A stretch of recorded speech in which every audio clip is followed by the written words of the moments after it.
अंकुश अवतारेजी, तुमच्या निवडणुकीमध्ये मी या ठिकाणी माईकवर एक या ठिकाणी प्रश्न मांडला होता की घोडके वस्तीमध्ये आपण त्या ठिकाणी त्या घरं कायदेशीर करून दिल्याचे. मी घोडके वस्तीचे सर्व घरं कायदेशीर करून देतो, काळजी करू नका.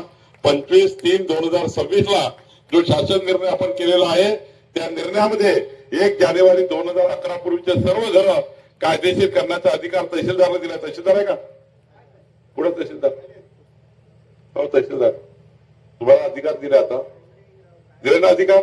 मग घोडके वस्ती झालं पाहिजे ना. केव्हा? 25/3/2026 ला. 25/3/2026 झाले.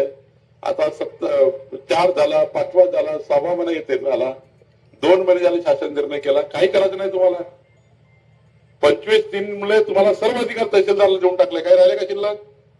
मला जून महिन्याच्या पहिल्या आठवड्यात येण्यापूर्वी घोडके वस्तीचे सर्व मालकी दिले पाहिजे, त्यांचा सर्व पट्टे वाटप झाले पाहिजे, याची काळजी आपण घ्या. आणि आज जेवढे प्रश्न माझ्यासमोर उपस्थित होतील त्या सर्व प्रश्नाला निकाली काढण्याची जबाबदारी या ठिकाणी माझी आहे. आपण सर्वांनी जे निवेदन आणलंय ते मला द्या. मी पुन्हा एकदा आपली क्षमा मागतो आणि तुमचे खूप खूप आभार मानतो. तुमच्यासारख्या देव दुर्लभ कार्यकर्त्यांनी जे 51% मतं घेऊन आपलं सरकार आणलं त्याबद्दल मी सर्वांचे आभार मानतो. खूप खूप धन्यवाद.